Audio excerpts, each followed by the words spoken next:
Assalamualaikum warahmatullahi wabarakatuh. Perkenalkan, nama saya Dinda Melati dengan NPM 1210200902.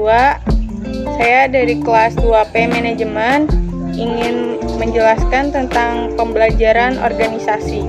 Pembelajaran organisasi. Apa sih yang kalian tahu tentang pembelajaran organisasi? Baik, yang pertama itu ada pengertian pembelajaran organisasi. Menurut para ahli, Lukuitos Syeren Kurniasi, pembelajaran organisasi merupakan organisasi yang secara terus-menerus belajar meningkatkan kapasitasnya untuk merubah. Sedangkan menurut Wijaya, pembelajaran organisasi merupakan perubahan dalam pengetahuan organisasi untuk memberikan pengalaman kepada organisasi. Selanjutnya, konsep organisasi pembelajaran. Organisasi pembelajaran merupakan proses pengembangan performa karyawan dalam organisasi. Sedangkan pembelajaran merupakan proses untuk mendapatkan pengetahuan yang dilanjutkan dengan aktualisasi. Pengetahuan yang sebelumnya telah dimiliki ada melalui dua hal, yaitu yang pertama ada proses mendapatkan pengetahuan untuk mengetahui bagaimana cara mendasari pengetahuan fisik untuk produksi tindakan. Yang kedua itu ada proses mendapat pengetahuan untuk mengetahui mengapa demikian, yang dihasilkan kemampuan untuk mengartikulasikan pemahaman konseptual dan pengalaman. Selanjutnya itu ada fungsi kunci dalam membangun organisasi pembelajaran, yaitu ada 3 macam. Yang pertama itu ada membangun komitmen pada pembelajaran. Berikut adalah isinya. Yang pertama ada membangun pembelajaran sebagai komponen visi dan tujuan strategis. Yang kedua, investasi dalam pembelajaran. Yang ketiga, mempromosikan luas tentang nilai pembelajaran. Yang keempat itu mengukur, tolak ukur, menelusuri pembelajaran.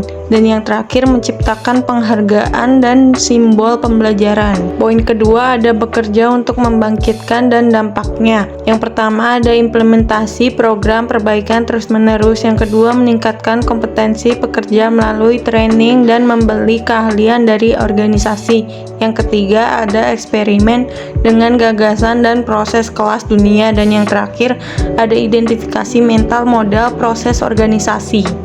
Poin ketiga itu ada bekerja menganalisir gagasan dengan dampak. Yang pertama ada menciptakan prasarana yang menggerakkan gagasan sepanjang batasan organisasi. Yang kedua itu ada memutuskan pekerja dari batasan fungsional dan divisional. Selanjutnya ada teori pembelajaran dalam organisasi. Yang pertama ada operant conditioning.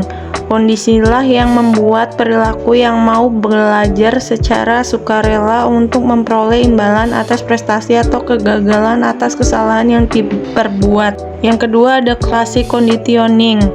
Menentukan suatu kesimpulan bahwa apabila kondisi tidak ada stimulasi. Yang ketiga ada social learning theory.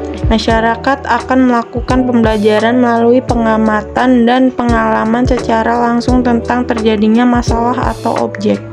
Dan yang terakhir itu ada tingkat organisasi pembelajaran, yaitu ada 5 macam.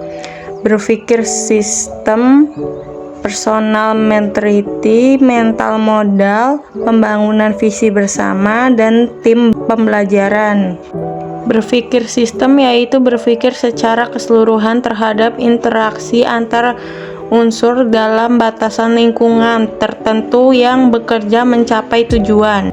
Personal maturity yaitu upaya keahlian terus-menerus dalam mengklarifikasi visi pribadi, visi organisasi, memfokuskan energi, mengembangkan kesabaran, melihat dengan objektivitas, dimulai dari hal yang sungguh-sungguh bagi organisasi.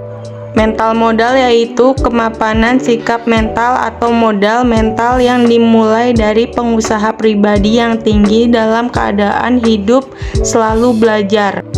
Membangun visi bersama yaitu kenyataan perjalanan terus-menerus sepanjang berhubungan dengan visi kepemimpinan yang memberi inspirasi pada organisasi, merupakan kapitalis yang berpegang pada gambaran bersama akan keadaan yang ingin dicapai di masa yang akan datang. Yang terakhir itu ada tim pembelajaran. Pembelajaran dalam tim dimulai dengan dialog, merupakan kemampuan anggota tim untuk menunda asuransi dan memasuk ke dalam pikiran bersama secara murni. Sekian penjelasan dari saya, kurang lebihnya mohon maaf. Wabillahi taufiq wal hidayah. Wassalamualaikum warahmatullahi wabarakatuh. Jangan lupa like, comment, and subscribe. Thank you.